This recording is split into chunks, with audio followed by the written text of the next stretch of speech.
읽겠습니다. 사랑하는 자들아, 영을 다 믿지 말고 오직 영들이 하나님께 속하였나 분별하라. 많은 거짓 선지자가 세상에 나왔음이라. 아멘. 기도하겠습니다. 하나님, 오늘도 12월 한 달을 살아가는 우리 믿음의 백성들이 무엇보다 기도로 이 한 달을 살아갈 수 있도록 은혜를 베풀어 주셔서 감사합니다. 우리 모든 성도들이 이 한 달 살아갈 때 하나님의 놀라운 은혜와 예비하심이 있게 하여 주시고, 하나님 채워주시는 은혜로 말미암아 승리하는 우리 모든 이 귀한 12월 한 달 되게 도와주옵소서. 우리 12월 한 달은 정말로 하나님 주님이 이 땅에 오신 예수 탄생하심의 기쁨이 있는 주일입니다. 하나님, 이 예수님의 탄생하심 기쁨이 우리 모두에게 넘치게 하여 주시고, 또 그 소망으로 이 연말을 잘 마무리하고 다가올 23년을 정말 믿음으로 살아가는 우리 모든 성도들에게 도와주옵소서. 특별히 이 12월 한 달에 하나님의 크신 은혜가 넘치게 하여 주셔서 정말 우리 성도들 기도하는 바가 다 응답되어지고, 그래서 이 한 달을 또 올 22년을 마무리하게 도와주옵소서. 우리 성도들의 각자의 기도 제목이 있사오니 이 기도 제목 가운데 주 안에 승리하게 하시고, 주님 바라보며 믿음으로 살아갈 수 있도록 복을 내려 주옵소서. 이 시간 1,000번째로 기도의 제목으로 하나님 앞에 예물을 드리고 범사에 감사하여 드려진 예물을 축복하시고, 우리 모든 성도들이 12월 한 달을 붙들림 받기 위하여 기도하는 모든 제목들을 하나님 받아 주옵소서. 우리 함께 하시고 이 시간 말씀 나눌 때 함께 하실 것을 믿사오며 거룩하신 예수 그리스도 이름으로 기도 올리옵나이다. 아멘. 이단을 의미하는 영어 단어가 헤레시라고 하는 단어입니다. 근데 이 단어가 원래 이제 이 헬라어 단어 중에 하이레시스에서 나왔습니다. 근데 이단이라고 하는 이 본래 의미는 이 뜻이 있는데, 어떤 뜻이냐면 선택적인 그러니까 선별적인 선택이라는 뜻이에요. 그러니까 이단이 뭐 특별하게 옳은 게 아니라 자기가 기준을 삼고 자기가 선별해서 선택하는 것이 이단이라는 것이죠. 어떤 판단을 하려면 처음부터 끝까지 자세히 들여다보고 살피고, 또 한쪽 말만 들어보는 것이 아니라 종합적으로 판단해야 함에도 불구하고 한두 가지 마음에 드는 것을 살피면서 판단하는 것이 바로 이단의 특징이라는 것입니다. 그러니까 성경을 종합적으로 들여다보고 하나님 말씀을 종합적으로 이해하지 않고 하나님 말씀을 편협적으로 선별적으로 선택하면서 자기 말씀으로 또 마치 내가 깨달은 말씀이냐 하는 것이 바로 이단이라는 것이죠. 근데 가만히 들여다보면 현대 사회는 바로 이 이단으로 넘친다는 겁니다. 종교적인 이단만 넘치는 것이 아니라 인간 본연의 어떤 그런 이 선별적인 선택이 넘치는 시대가 바로 지금인 것이죠.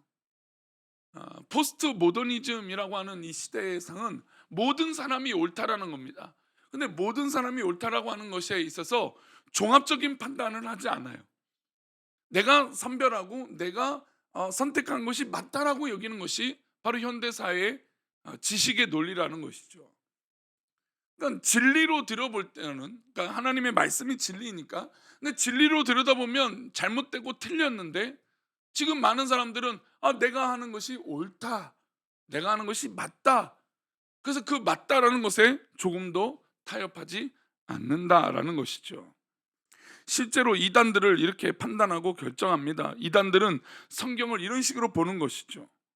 특별히 요한계시록만 막 집중해서 봐요. 성경을 또 사복음이라든지 또 구약 성경이라든지 전체적으로 보고 말씀을 이해하고 깨닫고 그렇게 살아야 되는데, 그저 그냥 한 부분만 파니까, 그리고 성경에 나오는 숫자도 한 숫자만 파니까 문제가 되고 이단이 되는 것입니다. 예수님이 부활 승천하시고 난 후에 사도 요한이 목회하는 시절에 놀랍게도 이단들이 많았습니다. 그 가운데 가장 이단이 활기가 넘쳤던 것이 바로 영지주의자들이에요. 이들은 사람을 바라보는 관점이 독특했습니다. 하나님께서 사람을 창조하실 때 육체와 영혼을 조화롭게 창조하셨죠. 흙으로 사람을 만드시고 코에 생기를 불어주신, 그래서 생명이 되었습니다. 그러므로 사람은 영혼과 육체가 조화로울 때 사람이라고 할 수 있는 것이죠. 육체만 있는 것이 사람이 아니고 영혼만 있는 것도 사람이 아닙니다. 영혼과 육체가 하나가 되어지는 것이죠. 그런데 이 영지주의자들은 그것을 부정합니다. 뭘 부정하냐면 육체를 부정해요. 그래서 예수님도 이 땅에 오신 것에 영이 오신 것이지 육체가 오신 것이 아니다라는 것입니다. 어떻게 하나님이신 예수님이 이 땅에 와서 더러운 인간의 몸을 입을 수 있느냐. 그래서 우리 눈에는 마치 육체처럼 보이지만 그건 진짜 육체가 아니다. 그런 이 논리죠. 그러니까 마치 좀 그럴싸하잖아요. 그는 또한 가현설을 주장했어요. 예수 그리스도가 십자가에 달려 돌아가신 것을 그냥 그렇게 보였을 뿐이다. 고통받고 돌아가시는 모습이 그냥 우리 눈에 그렇게 가현적으로 보이는 것뿐이다 라고 주장했다는 것입니다. 그 당시 이 영지주자들이 정말 판을 치고, 사실 예수님을 실제로 보고 만진 제자들이 얼마나 많습니까? 근데 그들의 이야기를 무시하고 그냥 자기가 옳은 대로 이렇게 믿기 시작한 사람들이 많은 것입니다. 그래서 이런 이단들을 극복하고 또 설명하는 이 본문이 오늘 본문이에요.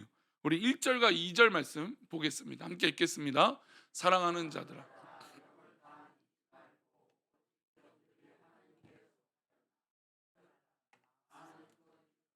세상에 나왔음이라. 이로써 너희가 하나님의 영을 알지, 곧 예수 그리스도께서 육체로 오신 것을 시인하는 영마다 하나님께 속한 것이요. 사랑하는 자들아, 영을 다 믿지 말라. 오직 영들이 하나님께 속하였다. 그러니 분별하라. 그러니까 신앙의 공동체 안에서도 이 영적인 것을 분별할 수 있도록 우리가 힘써야 된다는 겁니다. 왜 그럴까요? 거짓 선지자, 거짓 이단들, 거짓 사이비들이 정말 인간 중심적으로 인간의 선별적인 선택으로 말미암아 넘쳐난다는 것이죠. 지금 이 당시뿐만 아니라 현대 사회도 마찬가지 아닙니까? 그래서 너희가 하나님의 영을 알라고 말씀하고 있어요. 선하고 복된 그리스도 안에 있는 영을 깨달아 분별하라는 것이죠. 성령의 충만함을 받아서 분별하라는 겁니다. 말씀을 통해서 분별하라는 것이죠. 그런데 말씀드린 대로 이 영주주자들은 예수 그리스도가 육체의 몸을 입었다는 걸 부인했어요. 사도 요한은 예수님 곁에서 3년 반 동안 함께 했습니다. 예수님께서 배고파하신 것, 피곤하여 배 밑바닥에서 주무신 것, 죽은 나사로의 무덤 앞에서 눈물을 흘리신 것, 멸망당할 예루살렘을 보고 우신 것, 또한 사도 요한은 예수님의 십자가의 곁에서 지켰습니다. 피, 땀, 눈물 다 쏟아내시는 그 모습을 봤고, 예수님의 마지막 유언인 마리아 어머니를 이 요한에게 맡기는 그 사명도 부여받았습니다. 그때 요한은 예수님께서 십자가에 달린 이 피 흘리고 살이 찢겨져 나가는 모습을 다 똑똑히 봤어요. 그러니 예수님께서 이 땅에 오셔서 인간의 몸을 입고 사셔서 돌아가신 것을 누구보다 잘 알고 있다는 것이죠. 그런데 진리가 있잖아요. 봤잖아요. 아는 게 있잖아요. 그런데 이단들은 본 사람이 있고 증거가 있는데 그것을 인정하지 않아요. 아니, 사도 요한만큼 예수님 곁에서 정말 놀랍게 함께한 사람이 어디 있습니까? 근데 그런 분명한 사람이 있는데 이단들은 그게 중요하지 않아요. 자기가 옳고 자기가 선택한 게 옳기 때문에 모든 것들을 끼워 맞추기 시작합니다. 그게 이단인 것이죠. 이렇게 예수님께서 이 땅에 인간의 몸을 입고 오셨다는 것을 확인했기 때문에 그들 성도들에게 다음과 같이 부탁해요. 자, 우리 이 말씀이 참 놀라운 게 이런 이단들을 분별하라 라고 하는 말씀 뒤에 이 말씀이 나와요. 우리 함께 읽겠습니다. 우리 요한일서 4장 7절부터 8절입니다. 함께 읽겠습니다. 사랑은 하나님께 속한 것이니 사랑하는 자마다 하나님으로부터 나서 하나님을 알고 사랑하지 아니하는 자는 하나님을 알지 못하나니 이는 하나님은 사랑이시며. 우리가 너무나 잘 알고 있는 말씀이잖아요. 서로 사랑하라, 사랑하는 거에 대한 이 놀라운 말씀. 사랑하는 자들아, 우리가 서로 사랑하라 하자. 사랑은 하나님께 속한 것이니 사랑하는 자마다 하나님으로부터 나서 하나님을 알고라는 거죠. 그런데 반대로 사랑하지 아니하는 자는 하나님을 알지 못하나니 이는 하나님은 사랑이심이라. 우리가 이 부분에 있어서 선택적 이단들이 뭘 얘기하냐면 사랑을 요구해요. 마치 맞는 말이죠. 야, 믿음의 사람들, 세상 사람들이 우리에게 뭐라고 말합니까? 아, 교회 다니는 사람이 사랑해야지 이럽니다. 이게 선택적 이단이라는 겁니다. 무슨 얘기냐? 사랑은 서로 하는 것에 있다라는 겁니다. 보세요. 하나님의 사랑은 이미 우리에게 사랑을 하고 계세요. 근데 누가 사랑하지 못한다는 걸까요? 우리가 사랑하지 못한다는 겁니다. 성도의 교제 안에서 사랑은 한쪽만이 사랑하는 것이 아니에요. 함께 사랑해야 돼요. 근데 요구합니다. 왜 사랑하지 않냐고. 이게 바로 선택적, 선별적 선택이라는 것이죠. 정말 자신이 하나님의 은혜 가운데 사랑하는 마음은 전혀 없으면서 사랑은 상대방이 해야 된다라고 얘기하는 게 지금 한국교회 사랑의 논리예요. 그러나 우리는 정말 기억해야 됩니다. 하나님 주신 은혜와 사랑은 서로 사랑하는 데 있어요. 그래서 우리의 눈은 신앙 안에서 종합적인 판단의 능력이 필요해요. 그래서 사랑할 수 있는 것이죠. 하나님을 사랑이라고 증거하는데 하나님의 사랑은 영으로서의 사랑만이 아니에요.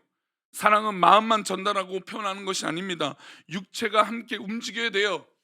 그런데 이상하게 말로만 사랑하는 사람이 있어요. 그럼 말로는 뭘 못하겠습니까? 하나님을 사랑이라고 말할 수 있는 이유는 하나님 독생자 예수 그리스도를 자신이 스스로 이 땅에 보내셨기 때문이에요. 그래서 요한이 이렇게 말합니다. 10절 말씀입니다. 함께 읽겠습니다. 사랑은 여기 있으니 우리가 하나님을 사랑하는 것이 아니요 하나님이 우리를 사랑하사 우리 죄를 속하기 위하여 화목제물로 그 아들을 보내셨습니다. 그러니까 하나님은 이미 우리에게 이 사랑을 허락하셨다는 겁니다. 근데 누가 사랑하지 않아요? 우리가 이 사랑을 받았음에도 사랑하지 않는 게 우리 인간의 모습이라는 것이죠. 하나님은 친히 자신의 아들을 화목제물로 드리셨습니다. 인간의 죄를 사하시고 하나님과 인간 사이를 연결시키기 위해서 제물이 친히 되신 것이죠. 그러니까 이 사랑을 받았으니 우리가 기꺼이 사랑할 수 있는 것이죠. 그런데 우리는 하나님의 사랑만 받으려고 해요. 그러니 신앙이 문제가 생기죠. 가만 보면 하나님의 은혜만 받으려고 해요. 그럼 우리에게 은혜만 필요한 게 아니라 뭘 해야 될까요? 헌신이 필요한 거예요. 책임이 필요한 겁니다. 신앙은 헌신과 책임이 필요한 건데 자꾸 사랑만, 은혜만 받으려고 하니 신앙이 성숙이 있을 수 없는 것이죠. 하나님이 우리를 사랑하신 데는 우리를 부르심이 있어요. 그러니까 우리 이 사랑하는 우리 교회에 우리를 부르신 이유가 있고 우리가 이 땅에 살아가게 하시는 부르신 이유가 있고 우리가 봉사하는데 그 부르신 이유가 있고 예배를 드리는데 그 부르신 이유가 있고 12월 한 달을 살아가는 부르신 이유가 있어요. 예수님도 이 땅에 오신 하나님의 부르신 이유가 있습니다. 십자가에 죽으라라는 것이죠. 그러니까 성도는 하나님의 부르심이 있을 때 더 성장하며 나아갈 수 있어요. 이 12월 한 달을 살아가는 우리 성도님들은 사랑하는 우리 교회에서 어떤 부르심이 있으십니까? 그러니까 그 부르심이 있을 때 흔들리지 않는 거예요. 내가 하나님 앞에 부르신 그 사랑이 있으니까 확증이 되니까 내가 그것으로 쓰임 받는 기쁨이 있는 것이에요. 봉사하시는 분들을 보세요. 봉사하시는 분들이 감사하고 기뻐하며 그 봉사를 끊임없이 멈추지 않고 할 수 있는 건 그것에 사명이 있기 때문이에요. 누구의 말에 흔들리지 않고 어떤 상황에 흔들리지 않고 하나님 말씀 믿고 그 말씀 안에서 사명 붙들으니 은혜도 넘치는 것이죠. 저는 우리 성도들에게 은혜가 넘치기를 축복합니다. 그 은혜가 넘친다는 건 하나님의 부르심이 확신한 성도라는 것이죠. 하나님의 사랑을 받은 우리 사랑하는 우리 성도님들, 어제 우리 선교사님과 저녁에 이제 장례 마치고 교제를 하면서 참 도전을 많이 받았어요. 또 너무 오래간만에 보기도 했고 대화를 가는데 참 많은 도전을 받습니다. 느끼는 것이 뭐냐? 그가 그 땅에서 그렇게 살아가는 것 뭐가 좋아요? 한국에 먹고 살고 누릴 수 있는 게 얼마나 많아요. 제가 어제 선교사님 자녀들한테 장난감 사줄게. 아이가요 마트 그 딱 들어가자마자 그 장난감 코너가 있는데 자 장난감 사줄게 갖고 싶은 거 하나 골라 금액은 그 대신 이만큼이야 라고 얘기를 했어요. 근데 그 얘기를 듣자마자 문 앞에 딱 서서 직진을 하는 거예요. 그래 딱 자기 갖고 싶은 건 딱 골라요. 그걸 물어봤어요. 야, 너는 어떻게 고르지도 않고 이랬더니 부모님한테 말을 했대요. 이거 갖고 싶다. 근데 부모님이 못 사주잖아요. 안 사주고 또 해외 나가니까 안 사주기도 하고 그걸 거부를 이미 당한 거예요. 근데 목사님 와갖고 이거 사고 싶은 거 사랬더니 아이가 멈추지 않고 그냥 달려가더라고요. 아이들이 한국 땅에 있으면 누릴 수 있는 게 얼마나 많아요. 갖고 싶은 거 얼마나 많아요. 근데 그럼에도 미얀마를 가고 선교지에 가는 이유가 뭘까요? 그거 가면 없어요. 누릴 수 있는 게 없습니다. 할 수 있는 게 제약적이에요. 언어를 그렇게 잘 배워도 그렇게 막 이 현지인처럼 잘 살기는 쉽지 않아요. 근데 그 땅을 사랑해요. 왜 그럴까요? 그곳에 사명이 있기 때문이에요. 그것을 사명이 있으니 사랑할 수 있는 거예요. 우리가 12월 한 달을 어떻게 기쁨으로 살아갈 수 있습니까? 우리가 교회 공동체 안에서 사람들이 있으면 문제가 있을 수밖에 없는데 이곳에서 우리가 왜 살아갈 수 있습니까? 바로 하나님의 부르심이 있기 때문이에요. 그 부르심 속에 우리가 서로 살아갈 수 있는 것이죠. 우리 마지막으로 요한일서 4장 10절 말씀 읽고 마치겠습니다. 10절 말씀, 우리 전 말씀 다시 함께 읽겠습니다. 시작. 사랑은 여기 있으니 우리가 하나님을 사랑한 것이 아니요 하나님이 우리를 사랑하사 우리 죄를 속하기 위하여. 사랑은 여기 있으니 우리가 하나님을 사랑한 것이 아니라는 거예요. 하나님이 우리를 사랑하사 우리 죄를 속하기 위해서 하나님은 이미 사랑하신 것이에요. 이게 사랑의 본질이에요. 우리 그러니 이 성탄의 기쁨이 얼마나 큰 것입니까? 그 사랑을 위해서 우리 주님이 이 땅에 오신 것이잖아요. 그러니 우리 12월 한 달 하나님 부르심의 그 사명으로 힘써 교회 안에서 우리 성도님들의 사명을 다하시기를 축복합니다. 그게 하나님의 은혜예요. 그게 하나님의 축복이에요. 오늘도 또 귀한 이 12월 한 달도 정말 하나님의 이 충만한 사명과 부르심으로 그리고 이 사랑의 확증으로 승리하는 저와 여러분 또 우리 12월 한 달이 될 줄 믿습니다. 우리 성도님들의 사업장에 또 직장에 우리 자녀들의 학업 위에 하나님의 사랑이 넘치시기를 축원합니다. 기도하겠습니다. 하나님 아버지, 우리가 이 한 달을 살아갈 때 하나님의 은혜 가운데 있게 하여 주시고 하나님의 사랑 안에 있게 해 주시고 선별적인 선택을 하는 것이 아니라 전적인 사랑을 깨닫게 하여 주시고 우리가 선별적인 이해와 선별적인 판단하는 것이 아니라 전체적인 판단과 생각과 부르심으로 승리할 수 있도록 복을 내려 주옵소서. 우리의 믿음의 안목을 띄게 하여 주셔서 이 12월 한 달에 정말 놀라우신 하나님의 인도하심과 부르심이 넘치게 하여 주옵소서. 우리와 함께 하여 주시고 우리를 인도하여 주시고 우리를 붙잡아 주실 것을 믿고 감사하며 거룩하신 예수 그리스도 이름으로 기도 올리옵나이다. 아멘. 하늘에 계신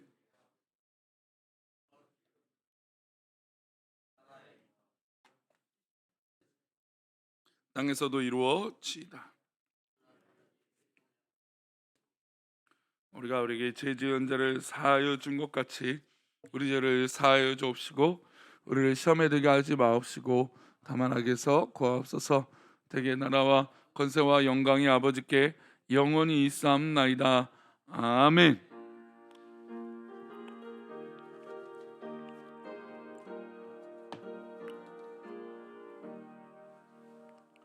감사합니다. 우리 12월 한 달도 하나님이 우리를 은혜 가운데 하나님의 사랑으로 우리를 지켜주실 줄 믿습니다. 오늘 입간 예배는 12시에 있습니다. 교회 출발은 11시 40분에 하도록 하겠습니다. 그리고 우리 특별 새벽 기도 가운데는 12월 한 달과 또 기도 제목을 있는 분들을 안수하는 시간이 있습니다. 우리 생일자 되신 분들 또 기도 제목이 있는 분들은 저희 나와서 생일자입니다, 기도 제목이 있습니다라고 말씀하시면 그것을 위하여 기도해 드리도록 하겠습니다. 우리 함께 다 같이 우리 12월 한 달 승리하게 해달라고 우리 기도하시다가 돌아가시도록 하겠습니다. 다 같이 기도합니다.